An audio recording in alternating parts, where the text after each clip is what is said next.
Всем привет! Сегодня я пойду в лес собирать грибы. Итак, вон там лес. Идем туда собирать грибы. Что?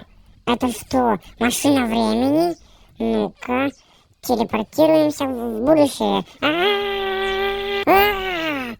Так, я в будущем. Вау! Это что, моя деревня жителей в будущем? Как круто! Это целый город! Вау!